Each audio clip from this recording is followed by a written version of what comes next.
despite our attempts to make it so difficult, here we are. You found the live podcast. It's Emil. It's Emil Guillermo. Emil, Amok to you.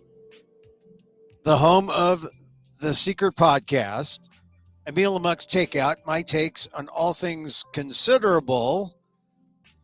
We try to be here Monday through Friday around 2 p.m.-ish Pacific live because then it's like, oh, this is when we put out the tightrope and this is when we walk it. And it's better that way, right? I mean, it just feels like it's real. And we try to do it around 2 p.m. Pacific, except when I'm so absolutely sick I can't talk, which was the case yesterday. I know you say, well, Emil, make sure you take note of that so we know how to shut you up. No, I was so sick. All right, wasn't that? I was sick. I don't know what happened. I had a nice evening out. We were with friends having dinner. There was even some alcohol involved, not too much alcohol, but just enough. But really, I wasn't drunk or anything like that, but I think it's a matter of what I eat, which is why I'm vegan. And if I eat the wrong foods, if I eat something with a little too much fat or a little too much alcohol mixed in with the fat, I mean, you know, there's hidden fats in everything. And sometimes my body just doesn't react in a good way. And so I was sick all night Monday into Tuesday, no sleep on, Monday night, of course. And then Tuesday I'm a wreck. And I'm thinking, I did a good show on Monday on Maria Martin upon reading her obit, and let's just do that. And then also talked about the ongoing case. It's now been more than a week, and we're still talking about the 3 college presidents being just grilled by not a whole committee.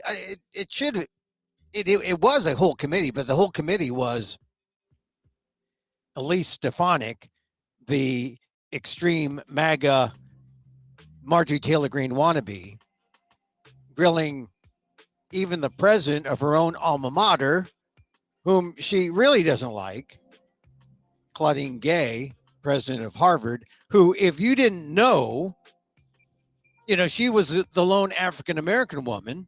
I mean, some people don't know that, Harvard appointed its first African-American president, who happens to be female, Claudine Gay, an African-American scholar. And that really is kind of the base of what we're seeing from out of those hearings. So anyway, I talked about that. I'm going to talk about it more today because yesterday I remember just being so sick. And then I'm on the West Coast, so I see the breaking news on my email saying, Harvard's sticking with Claudine Gay.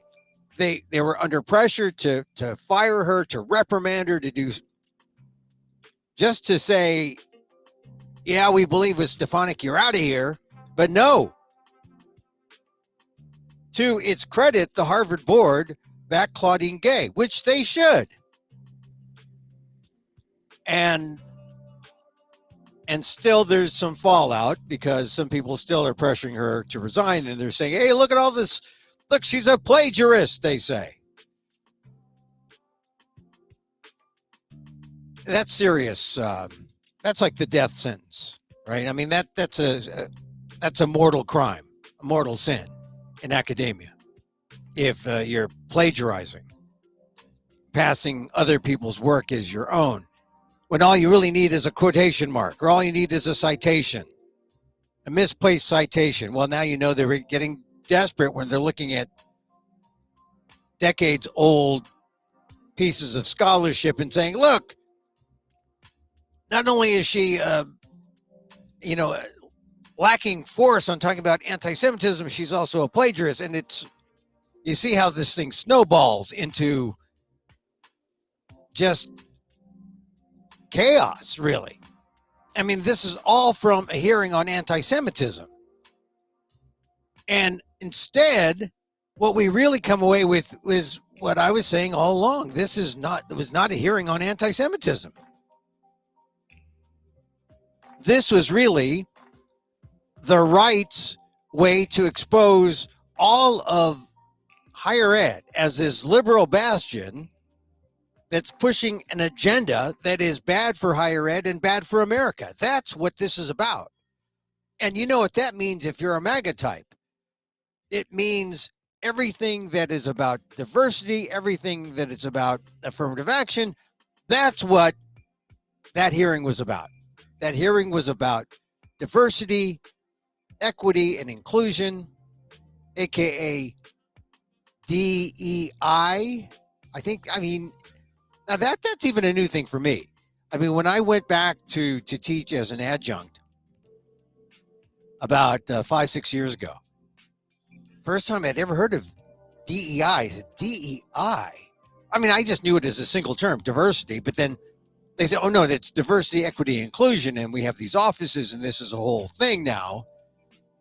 News to me, but I was glad to see it. It's the formalization and the institutionalizing of this idea. And of course, the right has been resentful of this ever since, just like they were resentful of ethnic studies. Remember the days when critics would call ethnic studies basket weaving? They don't call it that anymore. Now they just say it's the academics of the devil. I mean, they see that as really just wrecking higher ed and wrecking our society, which is, I guess it's the novel reaction if you don't like all those things. I personally like all those things. So anyway, so I talked about all that on Monday, and then Claudine Gay, and I was sick, and I said, I got to go up and talk about Claudine Gay. And I said, no, I just we'll replay the Monday show, and that's what happened. So I'm a little better today. But there's still discussion. People are still talking about that because really, it's just sinking in. It's just sinking in what it was all about. It really wasn't about fighting anti-Semitism. It really wasn't about finding out anything about anti-Semitism. It was about grilling these college presidents from 3 elite universities and trying to expose them as really this is where our country has gone wrong. It's in higher ed. That's the conservative view of this. That it all falls down from the top once you have these elite universities spewing this ideology of liberalism, of race equality. That's it for our country. I mean, this is the MAGA mindset. And so I think we're still seeing this hearing talked about because, step by step, you had one president, McGill from Penn, resign, which was too bad. She should have held steady. But MIT supported their president, Kornbluth, and Harvard. Yesterday, we saw Harvard, its board, back Claudine Gay. On Sunday, we saw academics, African-American academics, as well as a general group of academics at Harvard support Claudine Gay, even those who were against her. There were some who publicly said, oh, yeah, she did the wrong thing, or she should have been more forceful. But they didn't like what they saw was happening, which was Congress telling a private university who should or should not be its president. The correct response is none of your business, Congress, right? Here's the thing about Harvard, and here's what makes this really a case that everyone should be looking at. Number one, Harvard has an endowment of something like $50 billion. They have their independence. They're a private school, and someone dangles millions of dollars in federal funds. Harvard has the wherewithal to say, we don't need your dollars. I mean, they probably do. They want their dollars. But they can say, yeah, we don't need. But, a smaller school that maybe has a fraction of a $50 billion endowment, they're really at the whim of political Congress people like Elise Stefanik, and they'd give in. That's called censorship. What happened to academic freedom? There is no academic freedom. Not when you determine that, hey, we don't have enough in the endowment to stand up to the bullying in Congress. And that's what we saw. Now, like I said, the pretext was anti-Semitism. But when Elise Stefanik continued to badger the president on these hypotheticals about, would a call for genocide be considered anti-Semitism and a violation of the rules of conduct?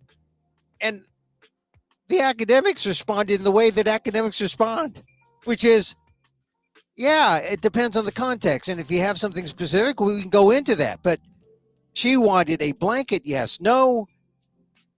And on the surface, it looks like, if you believe in, anti-Semitism is a bad thing, we have to fight it, then you might be prone to siding with Stefanik and say, we got to fight that tooth and nail. But if you're reasonable, as you should be, you come across as being kind of ineffective, right? I use the term namby-pamby, when you should be forceful and passionate. Well, that's why we had that conflict. Here's my... Yes, Elise Stefanik. Yeah, I think you're full of it, Elise Stefanik. Sorry. Sometimes that happens, they call up. They find out my secret number. Okay, excuse me.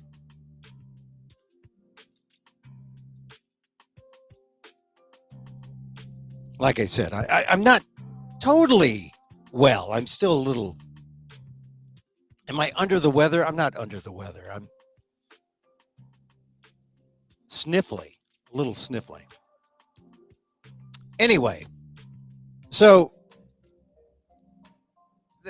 the thing that's happened today is there's more fallout, people questioning Harvard's standing behind Claudine Gay, people saying, Claudine Gay, she's not a plagiarist. They called it a minor academic violation. Harvard can live with it because Harvard doesn't want to appear as if they will back down to the pressure. And frankly, if they back down to the pressure, like I said, the $50 billion endowment school backing down to the pressure of a congressional bully like Elise Stefanik, what does that say to all the smaller schools out there that have a fraction of Harvard's endowment? So I applaud Harvard, but you should also keep in mind that the hearings were about anti-Semitism and what the schools were doing.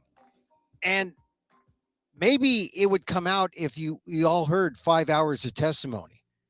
But if you have followed the Harvard story and know what Claudine Gay has done, she wasn't very quick at the beginning, like around October 7th or 8th, when she allowed student groups to get ahead of her and then say things that were interpreted as, Harvard says this. No, that was a student group.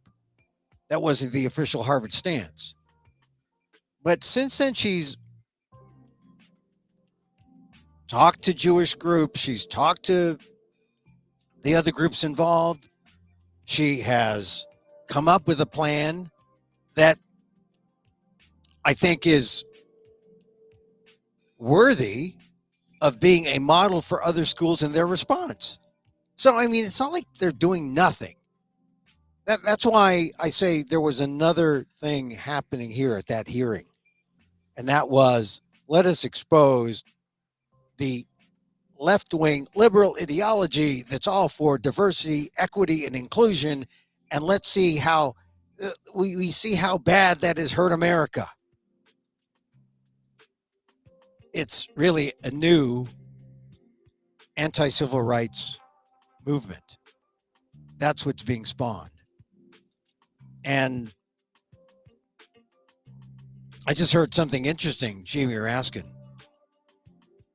was critical of Elise Stefanik, saying, how does Elise Stefanik get away with bullying these college presidents and demanding yes/no answers when there's a lot of ambiguity in how she deals, Elise Stefanik deals with people who are anti-Semitic, boldly anti-Semitic, like the kind of things that Donald Trump does. When at Mar-a-Lago, he allows a noted anti-Semite, Nick Fuentes, and makes him a guest of honor at Mar-a-Lago. So Raskin's point is, you can't be selectively anti-Semitic when it suits you politically. But that's what we saw. That's what we saw on the part of Elise Stefanik. And then in further discussions, I saw Raskin talk to Jake Tapper about this on CNN before I came on. Just the idea that, well, people will point out, you'll say, tell me about domestic anti-Semitism and what you're doing.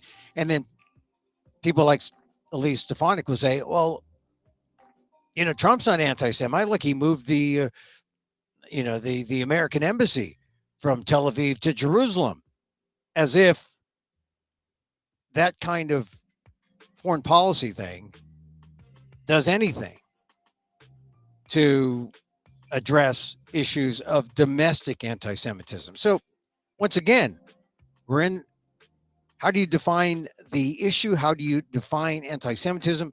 Front page of the New York Times yesterday. It's so important that the front page of the Times this week had to talk about, am I anti-Semitic if I am critical of the Israeli government? Is that being anti-Semitic? Or are we just talking about focusing on domestic anti-terrorism or anti-Semitic terrorism, that has nothing to do with, political philosophy, government philosophy? It's hate. It's irrational hate. So, but now it seems like we are moving toward looking for a definition. Is being critical of the Israeli government, is that being anti-Semitic? Are you anti-Semitic if you are critical of a philosophy or a political stand? Which really ends debate, right? It says we can't debate anymore.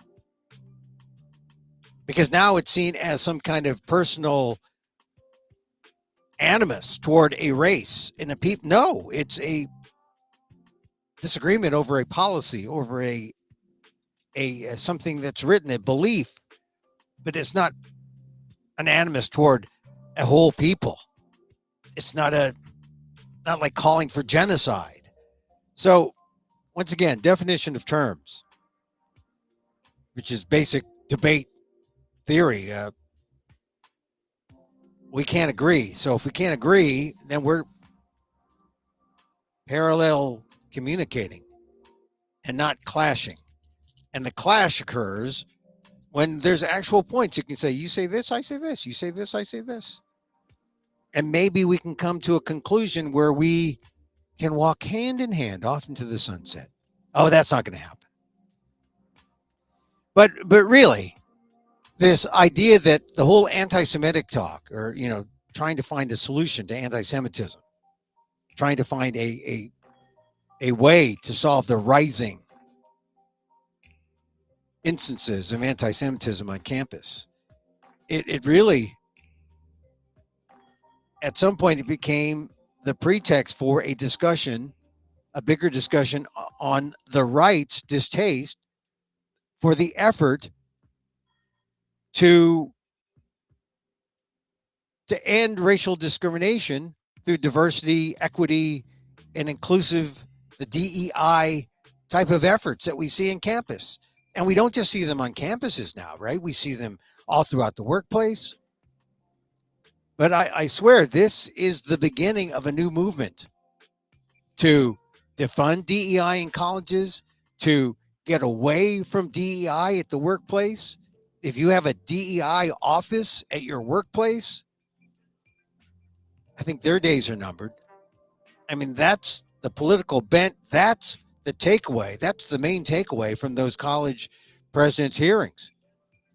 That the right sees that as an issue to fight the civil rights movement, the ongoing civil rights movement, the next generation. So, not a total loss, these hearings. At least the hearings expose that. I mean, today, later on in Congress, I believe I saw the news. They said Congress was going to pass a bipartisan resolution against anti-Semitism, which, frankly, I mean, it's okay to be on the record against anti-Semitism, but it's one of those things that I think we can all agree. Anti-Semitism is bad. We denounce those things. But I guess they don't want to make it so obvious that the hearings are really an effort to mount this anti-diversity movement. And so they're going to put out a resolution saying, we renounce or we denounce anti-Semitism. Okay, great. But the irrationality in politics continues today, right? The Republicans invited Hunter Biden, but won't let his testimony be public. They want it behind closed doors. Why? Because maybe they have nothing on Hunter Biden, and they would rather just leak out selectively bits that they want out there to control the narrative. And to Hunter Biden's credit, man, he went out there in front of the press today and said, look, I'll testify right here. Here's my testimony. I have nothing to hide. Congress has no evidence against me, but they're using this to try to connect me to my dad. Yes, I'm connected to my dad, but he did nothing wrong. And of course, the corollary to this is Congress is also intending to vote on impeachment of Joe Biden on, once again, no evidence. More irrationality in DC politics. And by comparison, all that would seem to be more important than what happened with the three presidents. And it is. Except if you see what happened to the three presidents as the right really giving notice to everyone, they're coming after diversity. They're coming after diversity, equity, inclusion. And they're coming in strong. And watch out. Just beware. Just telling you. I mean, this show is, I call it WDAAAT. What does an Asian American think? Because rarely do they ask us. And I speak as a person who's toiled for years in the ethnic media, Asian American ethnic press, as well as the mainstream, but really speaking from an Asian American point of view. And I think this is our takeaway. As I point out on the ALDEF blog, Asian American Legal Defense and Education Fund. I mean, there was Mark Takano, who was in that committee that was grilling. He was one of the Democrats in the committee. And he pointed out, look, this was the conservatives' way to get out this narrative that there's this liberal, that the academic world is this liberal bastion, and their ideology is destroying America. That's the message the right wanted to get out, and Elise Stefanik enabled it. She did it. A week after the hearings, we're still talking about it. And it means a lot. I mean, if you're a person of color, it means a lot. Here's Elise Stefanik continuing to this day, continuing to slam Claudine Gay, an accomplished academic.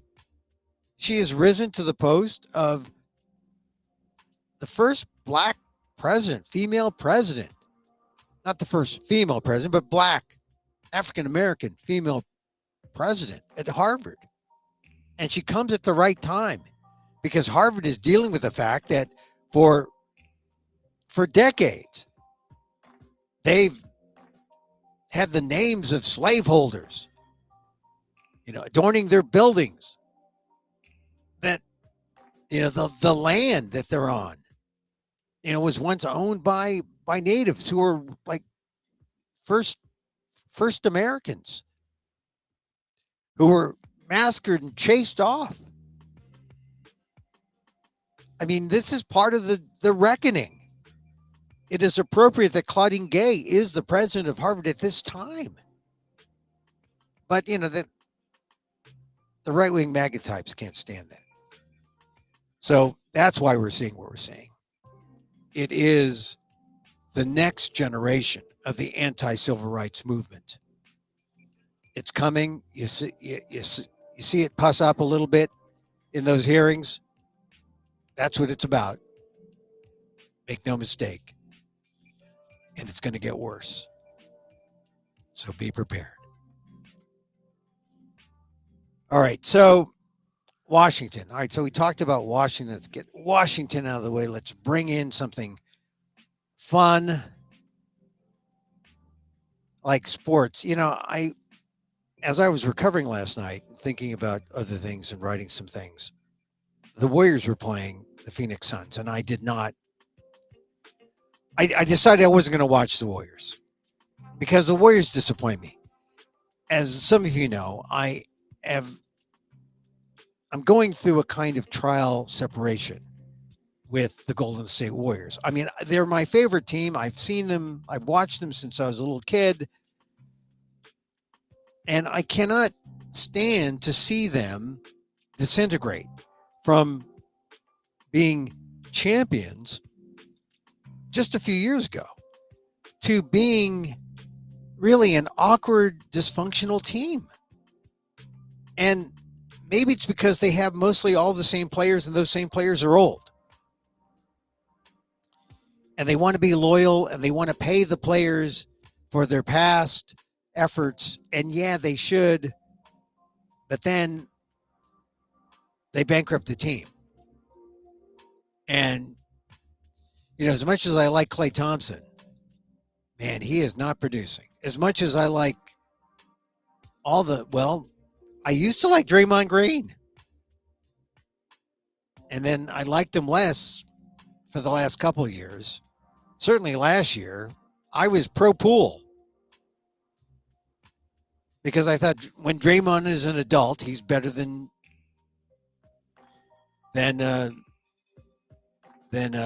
Mr. Poole Party, who they got rid of. Or I forget his first name now. Jordan Poole. But Draymond's been ejected several times already this year.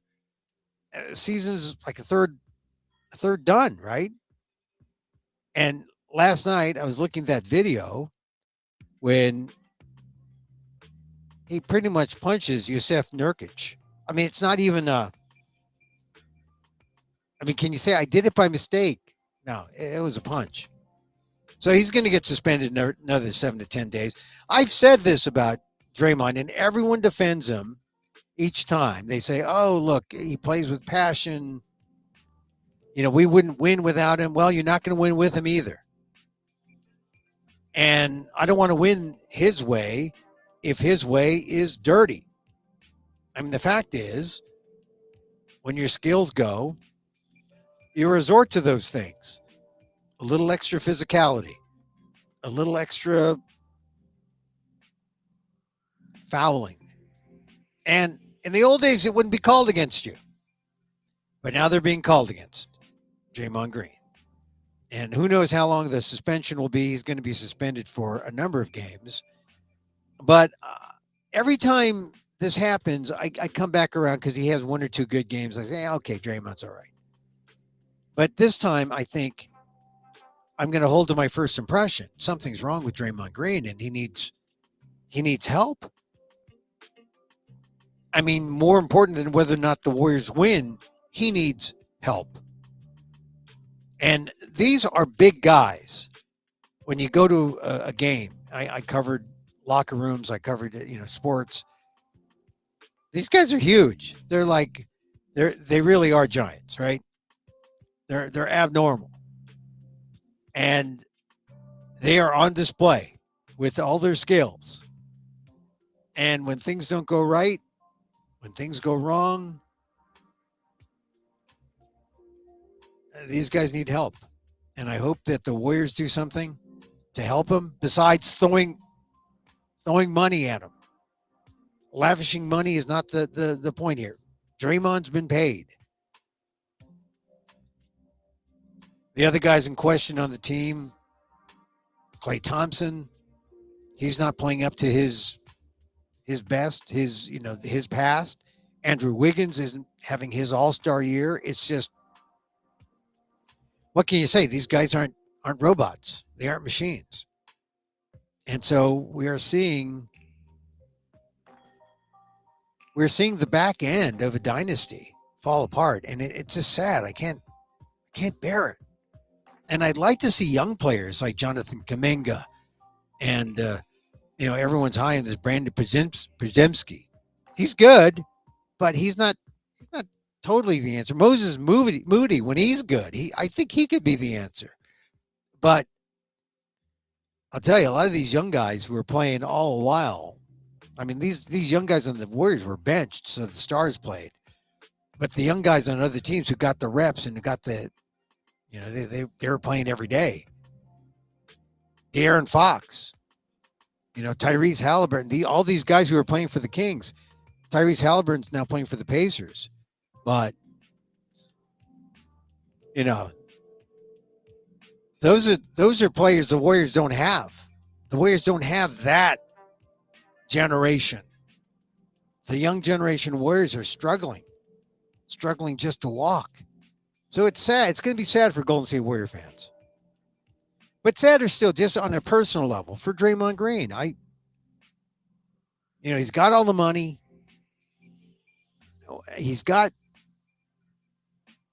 But something's wrong.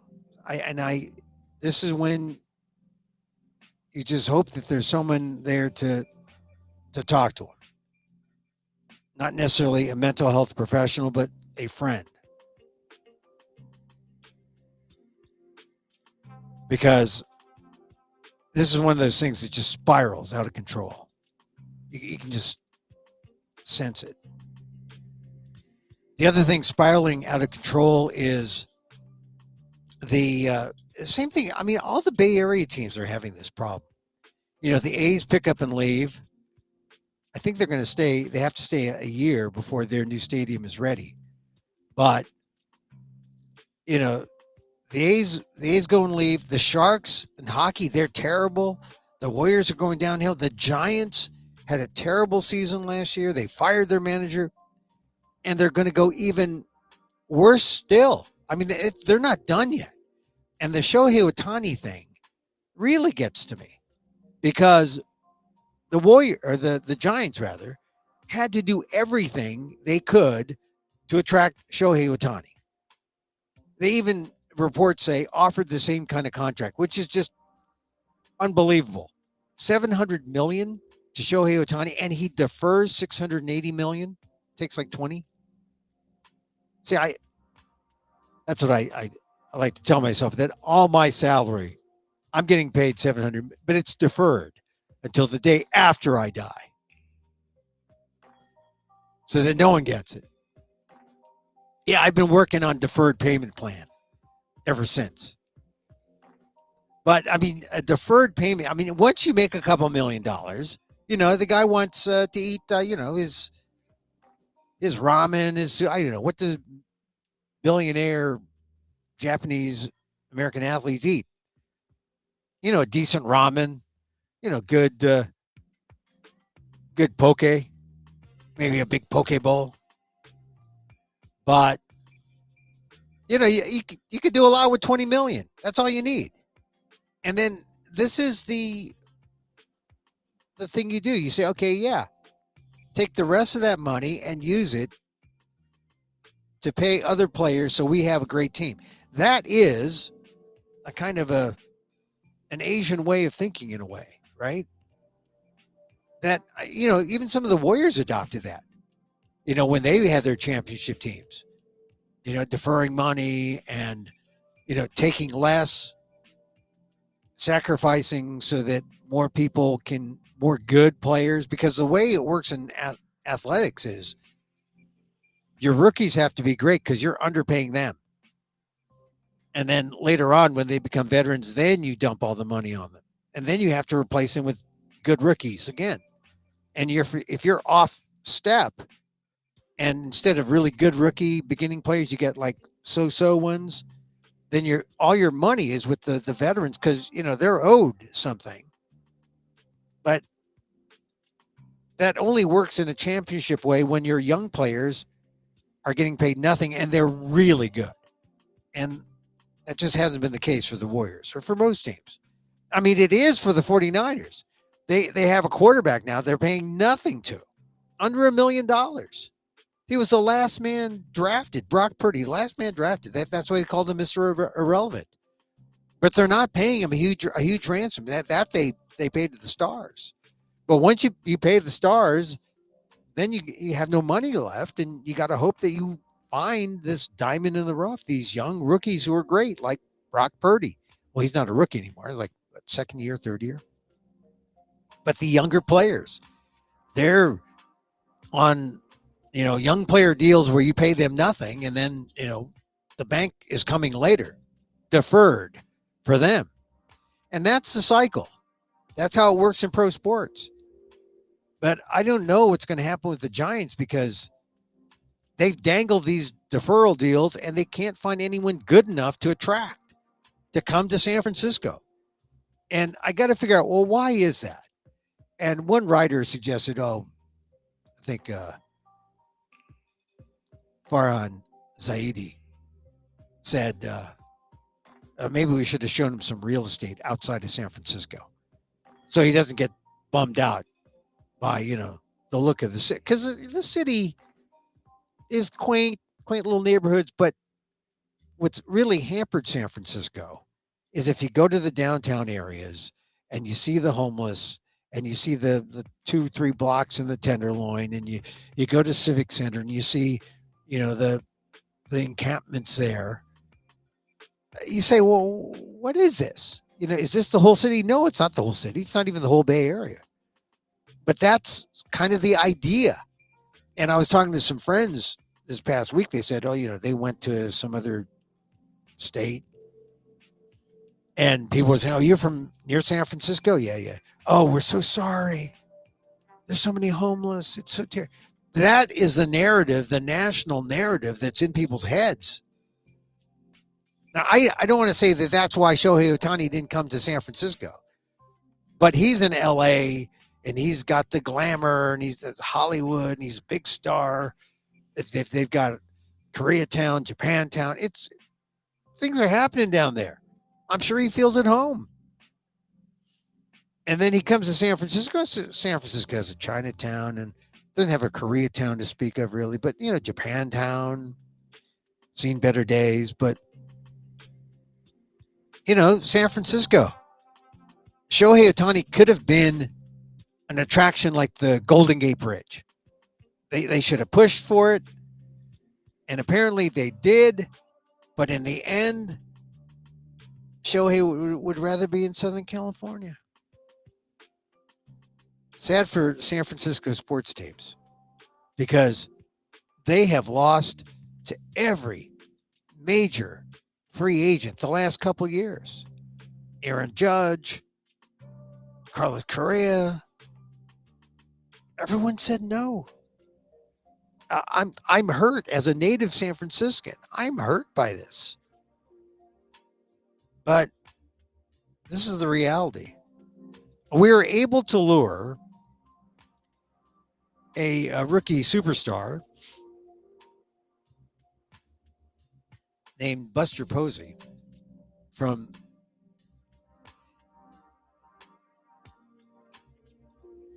Lee, Georgia.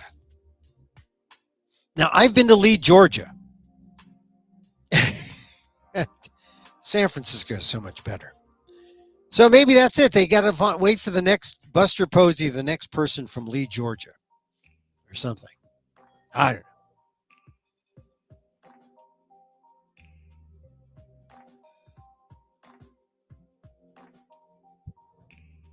know. Okay. Shohei. No say hey. Say hey. Say hey. That was Willie Mays. Shohei is not our Willie Mays. Not this generation's Willie Mays. All right. Just a couple things I want to mention. It's Wednesday, and that means the regular podcast, the PETA podcast, drops today, or did drop today. Check it out. I talked to a guy named Philip Corey, who's interesting because he's a baker, a vegan baker, and he knows where it's at in terms of food. He says, being vegan is sort of like the last frontier. You can go vegan and eat veggies, in the main part of your meal, and that's fine. But dessert, you draw the lines. At dessert, I want it big and bad and sweet. I want the best. You better show me how you're going to veganize this, but don't touch my desserts. I mean, people get really touchy about desserts. And a lot of times, I guess the go-to for vegans has been, something like non-dairy frozen stuff, right? So-called ice cream, fake ice cream, which is good. Ben and Jerry's makes a great fake ice cream. There's a lot of good frozen desserts, but frozen dessert, it's in a way that's easy, right? That's kind of easy. You get your various soy milks or various milks, non-animal products. You put some flavors, you freeze it, boom, done.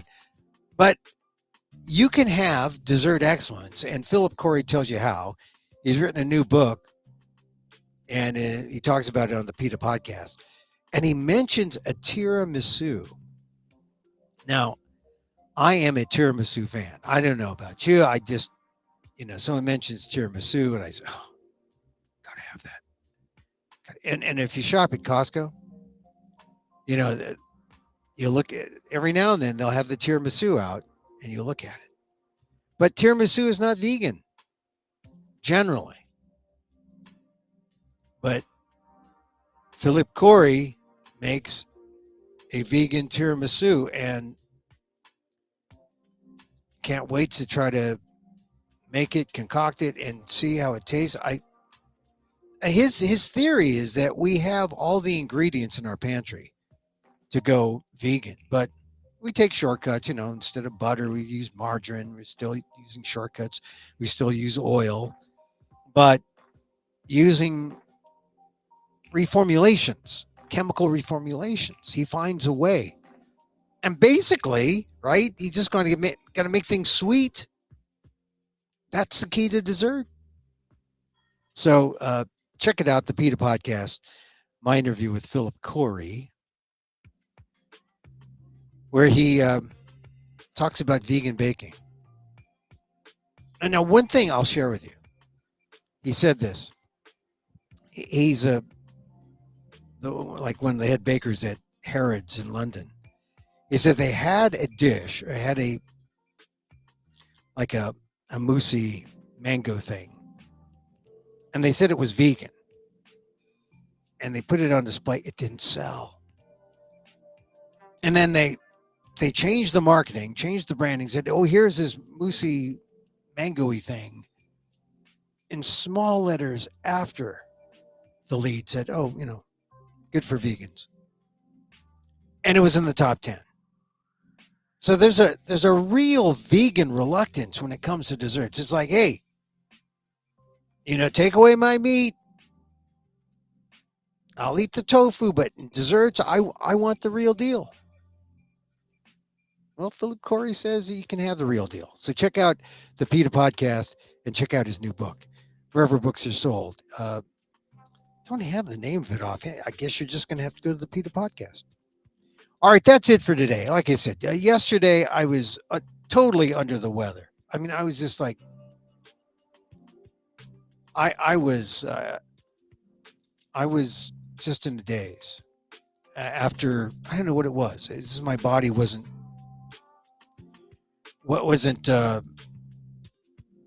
dealing with all the different mixtures of fats and alcohols and whatnot. But I'm better today. I think, hopefully. If you missed any or all of this, or part or whatever, rewind, restart, catch us on YouTube at Emil Amok 1 on YouTube, my YouTube channel, where you can also catch the Philip Corey interview. It's there too, as well as the show.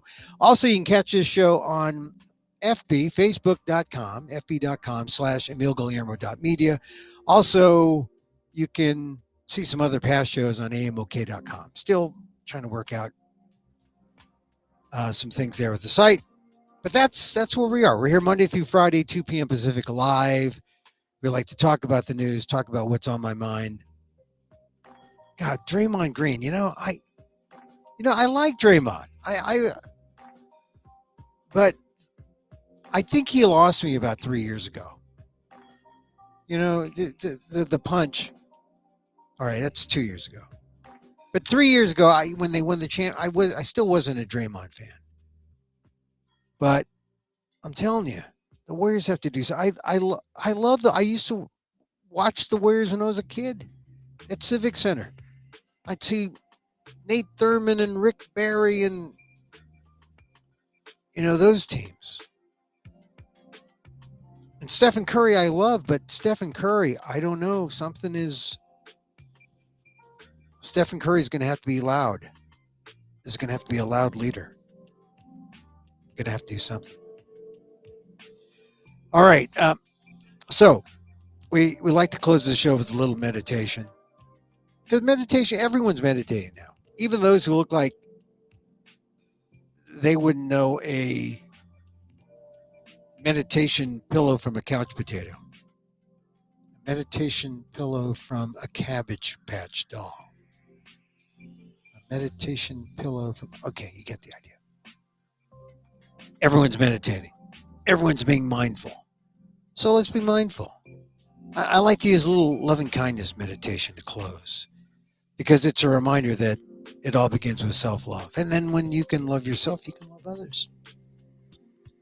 And so, as I wish for me, I wish for you. May you be safe. May you be happy.